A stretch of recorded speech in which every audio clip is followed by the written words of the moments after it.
I found out my family quietly reassigned my inheritance to my brother because I chose a different life path than they wanted for me. The lawyer's office smelled like furniture polish and old money. I sat across from Gerald Thornton, 23 years practicing estate law, silver hair perfectly combed, reading glasses perched on his nose, and watched him slide a document across the mahogany desk. "Mr. Whitmore, I'm afraid there's been a significant change to your grandfather's will that you need to be aware of." My grandfather had died 6 weeks earlier. The funeral had been massive, proper, everything the Whitmore family demanded. I'd flown in from Seattle, where I'd been teaching high school English for 3 years, making $38,000 annually and loving every minute of it. The document had my name at the top. Then I saw my brother's name, where mine should have been. $2.7 million in assets, the family lake house, the investment portfolio my grandfather had built over 50 years, all reassigned to Jeremy Whitmore, successful hedge fund manager, Princeton graduate, golden child who'd done everything right. I read it twice, 3 times. The words didn't change. When did this happen? My voice sounded distant, like it belonged to someone else. Thornton shifted in his leather chair, clearly uncomfortable. "The codicil was added 14 months ago. Your grandfather came in with your father and uncle. They spent approximately 90 minutes discussing the changes." 14 months. I'd visited my grandfather every few weeks during that time. We'd sat on his porch drinking sweet tea, talking about books and baseball, and absolutely nothing about this. He'd never mentioned it. Not once. "On what grounds?" I asked. Thornton removed his glasses, cleaned them slowly. "The codicil states that the inheritance should go to the family member who has pursued a path of financial stability and maintained family values consistent with the Whitmore legacy." He paused. "Your career change to education was specifically cited as demonstrating a lack of commitment to building generational wealth." The room tilted slightly. I gripped the armrest to steady myself. "I'm a teacher," I said. "I teach Shakespeare to 16-year-olds who think Romeo and Juliet is a romantic comedy. I sponsor the debate team. Last year, one of my students got a full scholarship to Northwestern because I helped him with his college essay. That's my life." Thornton nodded sympathetically. "I understand this is difficult, Mr. Whitmore. For what it's worth, your grandfather seemed conflicted during our meeting. Your father was quite insistent about the changes." Of course he was. My father, Richard Whitmore III, senior partner at Whitmore and Associates, who'd built his entire identity around the family name and the money that came with it. Who'd barely spoken to me since I'd turned down the position he'd arranged at Goldman Sachs 5 years ago. Who'd called my decision to teach a prolonged adolescent rebellion at Thanksgiving dinner in front of the entire family. I stood up, my legs somehow still functional. "Can I contest this?" Thornton's expression told me everything before he spoke. "The codicil is legally sound. Your grandfather was of sound mind, multiple witnesses signed, everything was properly notarized. You could challenge it, but it would be expensive and unlikely to succeed." I drove to my parents' house in the Tesla I'd borrowed from my girlfriend. Their estate sprawled across 5 acres in Connecticut's wealthiest zip code, the kind of place where the driveway had better landscaping than most people's entire yards. My mother's Range Rover sat next to my father's Mercedes and Jeremy's Porsche. Family meeting, apparently. Nobody had bothered to tell me. I used my key, they hadn't changed the locks yet, small miracle, and walked into the living room where they were all gathered. My mother, Catherine, holding a crystal glass of Chardonnay. My father in his usual armchair, Wall Street Journal folded beside him. Jeremy on the couch, looking exactly like what he was, a 32-year-old man who'd never heard the word no in his life. They all turned when I entered. The silence was remarkable. "Interesting day," I said, keeping my voice level. "Had a meeting with Gerald Thornton. Learned some fascinating things about Grandpa's will." My mother's hand tightened around her wine glass. My father's expression didn't change. He'd perfected that courtroom poker face decades ago. Jeremy had the decency to look uncomfortable, but only for a second. "Andrew, listen, my father started. 2.7 million, I interrupted. The lake house, everything, all reassigned because I became a teacher." I looked at each of them in turn. "When exactly were you planning to tell me? Or were you just going to let me find out when the estate settled?" My mother set down her glass. "Sweetheart, you have to understand. Your grandfather was worried about your future. We all were. Are. You're 30 years old, making barely enough to afford rent, dating a woman who works at a nonprofit. Her name is Lisa, Mom. She's a social worker who helps homeless veterans, and I can afford rent just fine." "In a studio apartment," Jeremy said quietly. "In Seattle, where you're 1,000 miles from family." "By choice," I said. "I moved 1,000 miles away by choice because every time I come home, I get reminded that my life choices are considered failures by people who measure success exclusively in dollar signs." My father stood, all 6 feet 2 inches of inherited authority and expensive suits. "Your grandfather built something remarkable, a legacy, wealth that could sustain this family for generations. You turned your back on it. I became a teacher. I didn't join a cult. You rejected every opportunity we gave you," he continued, his voice rising slightly, rare for him. "The best schools, the best connections, A career path that could have set you up for life. Instead, you're teaching grammar to teenagers for poverty wages and acting like you're some kind of martyr. The anger that had been building since Thornton's office finally broke through. I'm not a martyr. I'm happy. I wake up every morning and go to a job I love. I help kids discover that they're smarter than they think they are. I make a difference in lives that actually need someone to care about them. When's the last time any of you could say that? Silence. Then my mother. We care about you, Andrew. This is about caring about you. No, I said. This is about punishment. This is about making sure I know exactly what it costs to disappoint you. Grandpa's inheritance wasn't just money. It was his way of saying he believed in us, that he trusted us to do something meaningful with what he'd built. You turned it into a weapon. Jeremy shifted on the couch. It wasn't like that. Grandpa wanted to make sure the money went to someone who would grow it, protect it. Someone like you, I said. Someone who went to Princeton, works on Wall Street, married the right kind of woman, lives in Connecticut. Someone who checked all the boxes. Yes, my father said simply. Someone who took the family seriously. I should have left then. Should have walked out and never looked back. But I needed them to understand what they'd done. Did Grandpa really want this? Or did you convince a dying man to rewrite his will because you were embarrassed that one of your sons chose purpose over profit? My father's jaw tightened. Your grandfather made his own decisions. With you whispering in his ear for 90 minutes in Thornton's office, 14 months ago. That was right after his first stroke, wasn't it? When he was weak, confused, probably scared about dying? Andrew, that's enough, my mother said sharply. But I was already pulling out my phone, scrolling through old text messages. I found what I was looking for, a message from 15 months ago, before the codicil. My grandfather's shaky typing, sent at 11 at night. Proud of you, kid. Teaching is noble work. Your grandmother would have loved seeing you with those students. Don't let anyone tell you different. I held up the phone, showed them the screen. This was a month before he changed the will. Does this sound like a man who thought I was a disappointment? Nobody answered.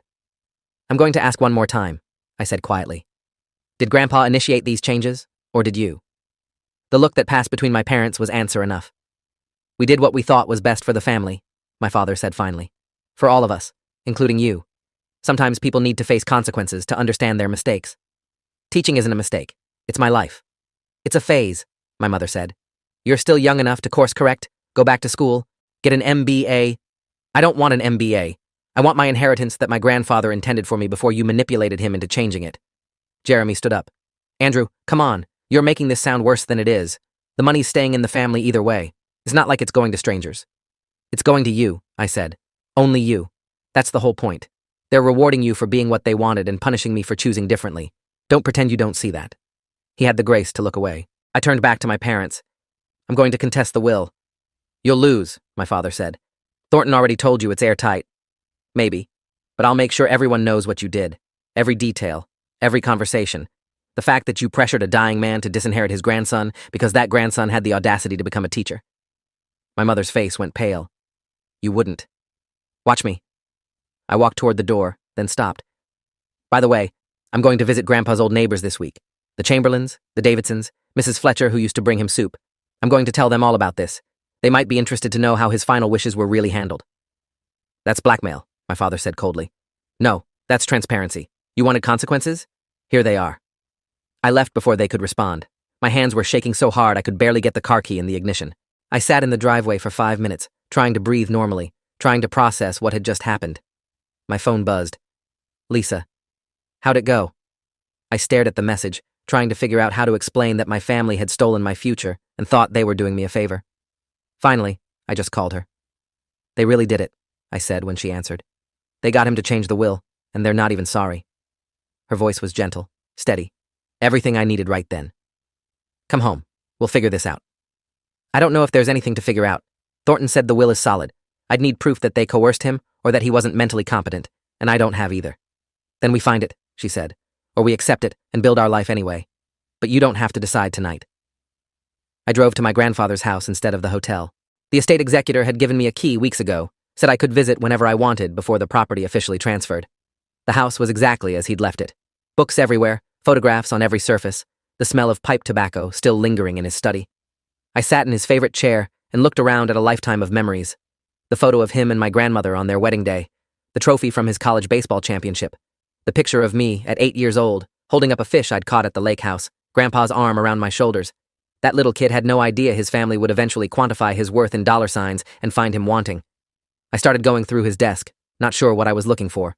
Bank statements, old letters, photographs. Then I found the journal, leather-bound, worn at the edges, filled with my grandfather's careful handwriting.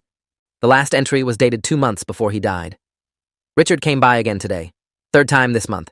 Keeps talking about Andrew, about responsibility, about the family legacy. He wants me to change the will. Says Andrew needs to understand there are consequences to his choices. I don't know. The boy is happy. Isn't that what matters?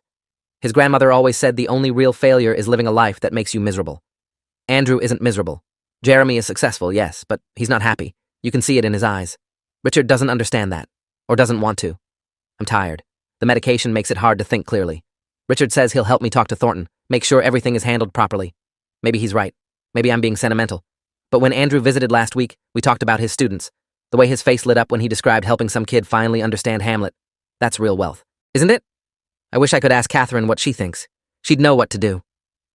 I read it 3 times, my heart hammering. This was evidence. Not legal evidence, maybe, but moral evidence. Proof that my grandfather had doubts, that my father had pressured him, that the changes weren't really what he wanted. I took photos of every page, backed them up to 3 different cloud services, then kept reading. There were more entries about my father's visits, about the pressure, about my grandfather's confusion and exhaustion. He'd been sick, medicated, grieving my grandmother who'd died just 6 months before the codicil was signed. He'd been vulnerable, and my father had exploited that. My phone buzzed again. Jeremy, can we talk? Just you and me? I almost ignored it, but curiosity won. Where? Grandpa's lake house. I'm here now. Needed to think.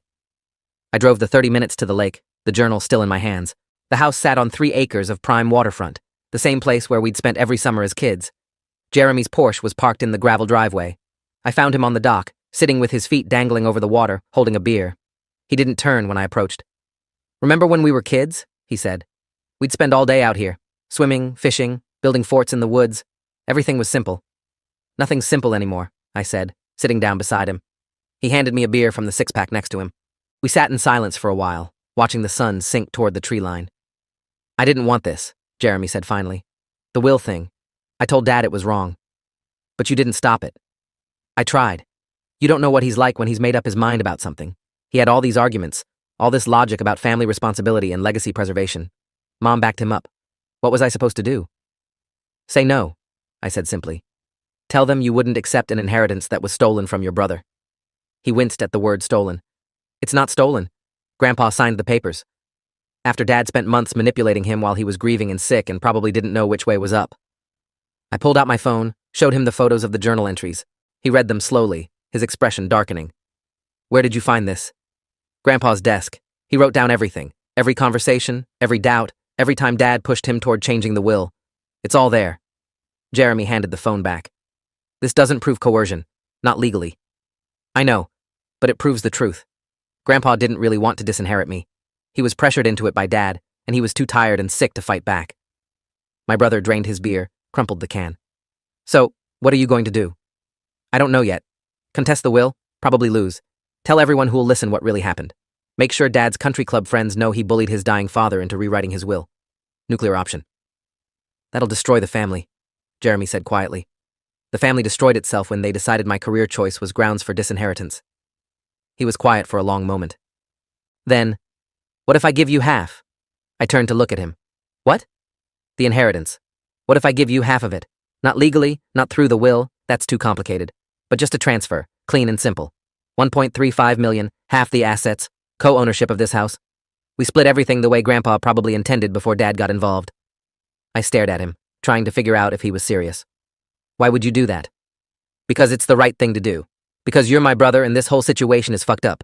Because I have enough money already. The hedge fund pays me $800,000 a year. I have stock options, investments. I don't need Grandpa's money. You, on the other hand, are making $38,000 teaching kids about Shakespeare. You could actually use it. Dad will lose his mind, I said. Probably. But it's my inheritance now, right? I can do whatever I want with it. He looked at me directly for the first time since I'd arrived. I'm not Dad, Andrew. I don't think your life is a failure. I think you're braver than I ever was.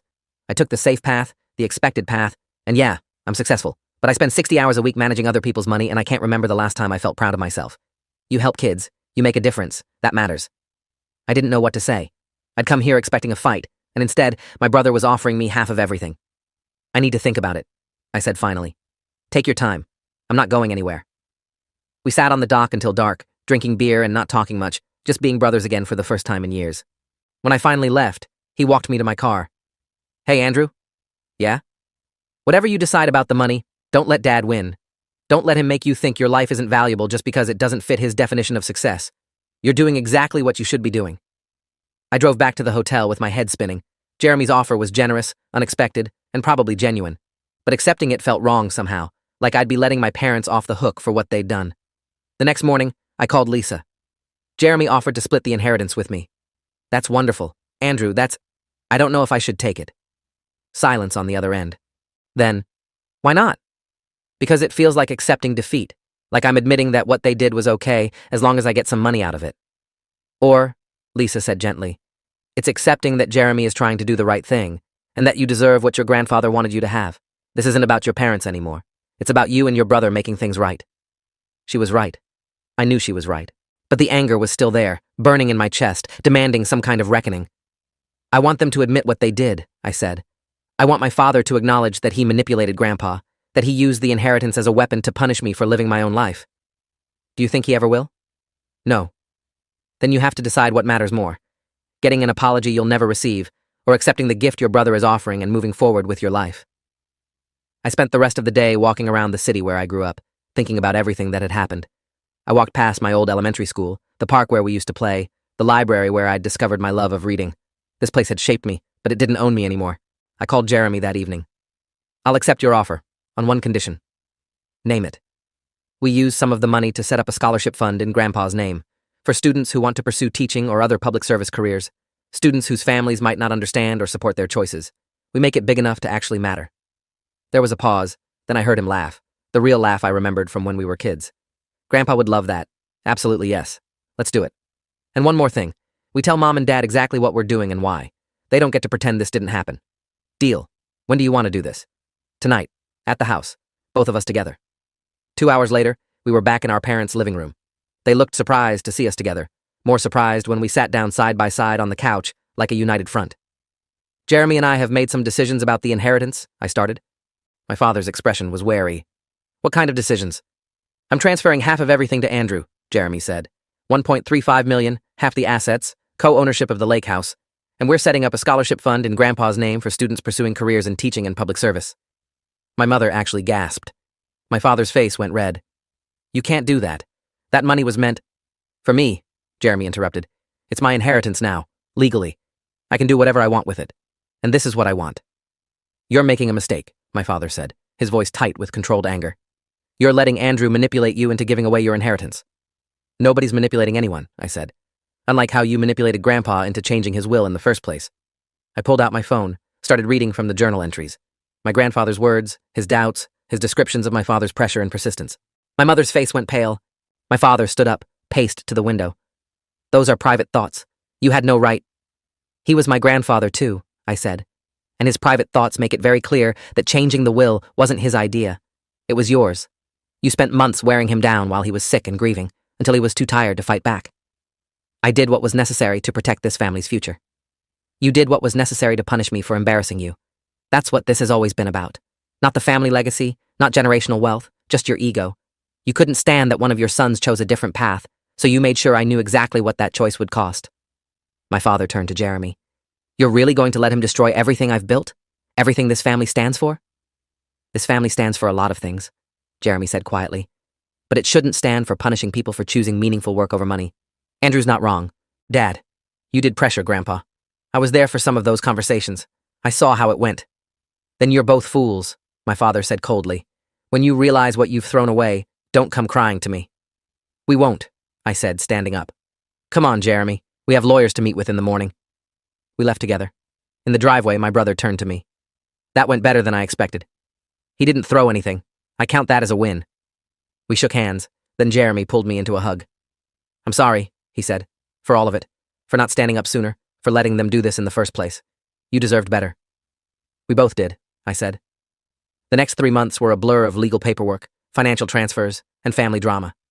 My parents tried everything to stop Jeremy from giving me the money.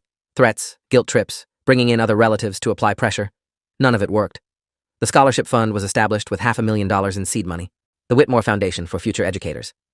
We set the criteria: Students from families who opposed their career choice, students pursuing teaching or public service, students who demonstrated passion over prestige. We'd fund 10 full scholarships per year, plus mentorship and support throughout college. The first recipient was a kid named David Reeves from Ohio. His parents wanted him to be a doctor. He wanted to teach history to underprivileged kids. His essay about fighting for his dreams while dealing with family pressure made both Jeremy and me cry. We called him personally to tell him he'd won. He cried too. The inheritance transfer went through without legal issues. $1.35 million appeared in my account on a Wednesday morning in March. I stared at the number for a long time, trying to process it. I was a millionaire who still taught English to teenagers and lived in a studio apartment. Lisa and I decided to keep living simply. We upgraded to a 2-bedroom apartment with a real kitchen, bought a decent car to replace the beater I'd been driving, set up college funds for the kids we might have someday. The rest got invested conservatively. We weren't trying to build generational wealth, just security and freedom to keep doing work we loved. I did buy one extravagant thing, a first edition of my grandfather's favorite book, Lonesome Dove. Cost me $8,000. Worth every penny. I kept it in a glass case in my classroom, and when students asked about it, I told them the story. My parents stopped speaking to both of us. My mother tried to maintain some contact through strained phone calls and birthday cards, but my father cut us off completely. We weren't mentioned at family events, weren't invited to holidays. Other relatives took sides, some with us, some with my parents, most trying to stay neutral and awkwardly changing the subject whenever the inheritance came up. I didn't care as much as I thought I would. The family I'd lost had stopped being my family years ago, when they made it clear that their love came with conditions, and their approval required me to abandon everything that made me who I was. 6 months after the inheritance transferred, I got a call from Mrs. Fletcher, my grandfather's elderly neighbor. "Andrew, dear, I found something I think you should have." I drove to Connecticut that weekend. Mrs. Fletcher invited me in for tea, then handed me a small wooden box. "Your grandfather gave this to me 2 weeks before he died. Said if anything happened to him, I should make sure you got it." I didn't understand at the time, but after hearing about the will situation from the Chamberlains, I think I do now. Inside the box was a letter, sealed in an envelope with my name on it. My grandfather's handwriting. I waited until I was alone in the car to open it. "Dear Andrew, if you're reading this, then I'm gone, and you've probably discovered what happened with the will. I'm sorry, kid. I'm so sorry. Your father convinced me to make those changes, and I was too weak and tired to fight him the way I should have. He wore me down with logic and family duty and guilt about letting you waste your potential. But here's the truth I couldn't seem to make him understand. You're not wasting anything. You're living exactly the life you should be living. You're making a difference in ways that matter. Money is just money, kid. It comes and goes. But the impact you have on those students, that lasts forever. If I could redo the will, I would. But I'm too sick now, too confused, and your father has all the lawyers on his side. So instead, I'm leaving you this letter and hoping it means something. You don't need my money to prove your worth. You don't need my approval to validate your choices. You are exactly who you should be, doing exactly what you should be doing. Your grandmother would be so proud. I'm proud too, even if I let your father convince me to show it poorly. Be happy, Andrew. That's all that really matters. Love, Grandpa." I sat in the car and sobbed, ow, ugly, gasping, years of pain and anger and love all mixed together. He'd known. He'd known what he was doing was wrong, and he'd tried in his last weeks to make it right the only way he could. I drove to the cemetery, sat by his grave, and read the letter out loud. "I forgave you a long time ago," I told him, "before I even knew there was anything to forgive. You were trying your best in an impossible situation. That's all any of us can do." The scholarship fund grew. Jeremy and I both contributed regularly, and we recruited other donors who believed in the mission. By the end of the first year, we'd given out 15 full scholarships instead of 10. By the end of the second year, we'd expanded to include students pursuing social work, nonprofit management, and other careers where passion outweighed profit. One of our scholars, a girl named Rebecca Liu, who wanted to teach special education despite her parents' insistence she become a lawyer, sent us a letter after her first year of college. I used to think I had to choose between my family and my dreams. Your scholarship showed me that there are people who believe both are possible, who think my dreams are worth supporting even if my family doesn't understand them yet. Thank you for seeing value in a path that doesn't lead to wealth or prestige. Thank you for believing that teachers and helpers and caregivers matter. You changed my life." We framed that letter, hung it in Jeremy's office right next to our grandfather's photo. My relationship with Jeremy strengthened in ways I never expected. We talked weekly, visited each other regularly, became actual friends instead of just brothers who shared DNA and childhood memories. He started volunteering with my debate team when he visited Seattle, using his business experience to help students understand economics and finance. The kids loved him. One weekend, he showed up unexpectedly at my apartment. "I quit the hedge fund," he announced. Lisa and I stared at him. "You what?" "Quit. Gave notice last week. I'm starting a financial literacy nonprofit to help low-income families build wealth and avoid predatory lending. It's going to pay me about $60,000 a year, which is a massive pay cut. But I don't care. I want to do something that matters. I hugged him. Dad's going to have an aneurysm. Dad already had an aneurysm, metaphorically speaking. He called me a traitor, said I was throwing away everything he'd built, accused you of corrupting me with your poverty mindset. What did you say? I said thank you, because you showed me that success isn't measured in dollars, and I'd rather be proud of my work than rich and miserable. He looked at me seriously. I'm not going to pretend I did this alone. Watching you live your values inspired me to actually examine mine. You were right all along. 3 years after the inheritance transfer, I got a letter from an attorney I didn't recognize. Inside was a formal notice that my father was suing both Jeremy and me for undue influence and fraudulent transfer of assets. He was claiming that we'd manipulated him and our mother, stolen family wealth, and violated the spirit of our grandfather's wishes. The lawsuit was baseless, and everyone knew it, including my father's own lawyers, who looked deeply uncomfortable during the preliminary hearing. The judge dismissed it within 10 minutes, calling it a transparent attempt to weaponize the legal system for personal grievances. My father's attorney apologized to us in the hallway afterward. I advised against this. For what it's worth, I think what you two did with the scholarship fund is remarkable. Your grandfather would be proud. We never heard from my father again after that. But 6 months later, my mother called. Can we meet? Just you and me? We met at a coffee shop near my old high school. She looked older, tired, like the past few years had worn her down. I'm sorry, she said without preamble. For all of it. For pressuring your grandfather, for supporting your father's obsession with making you conform, for not standing up for you when it mattered. You deserved better from me. I didn't know what to say. Why now? I asked finally. Because I'm getting divorced. Your father and I have been separated for 8 months. The lawsuit was the final straw, watching him try to destroy his own sons over money and pride. I couldn't do it anymore. She took a shaky breath. And because your grandfather visited me in a dream last week. I know that sounds crazy, but he was so clear. He said I needed to fix what I'd broken before it was too late. We talked for 2 hours. She cried. I cried. We didn't fix everything. Some damage runs too deep for a single coffee shop conversation. But we started. She met Lisa officially, not as the non-profit worker who wasn't good enough for her son, but as the woman I loved. She visited my classroom, saw me teach, met some of my students. You're good at this, she said afterward, sounding surprised. Really good. I never knew. You never asked, I said gently. She nodded. I'm asking now. Tell me about your life. The real version, not the one I invented to make myself feel better about my choices. So I did. I told her about the student who'd been functionally illiterate when he entered my class and graduated reading at college level. About the girl who'd written a novel during our creative writing unit and got it published. About the debate team winning state championships 3 years running. About the kids who came back after graduation to tell me I'd changed their lives. My mother listened to all of it, really listened, and when I finished, she said, I'm so sorry I missed this. I'm so sorry I tried to make you into something you weren't, instead of celebrating who you are. We started having lunch once a month, then twice a month. She attended the Scholarship Fund's annual gala, donated generously, helped us recruit other donors from her social circle. Some of her friends were horrified that she was supporting an organization that encouraged young people to become teachers instead of bankers. She told them all exactly where they could go. Jeremy's nonprofit took off.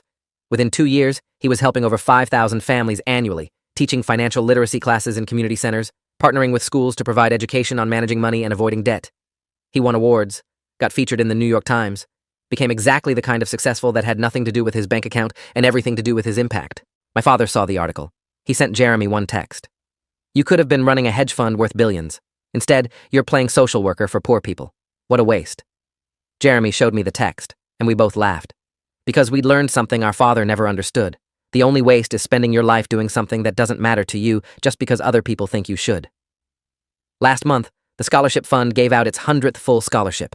We held a special ceremony, invited all our scholars, the ones who'd graduated, the ones still in school, everyone who'd been part of this thing we'd built from anger and inheritance and a dying man's regret.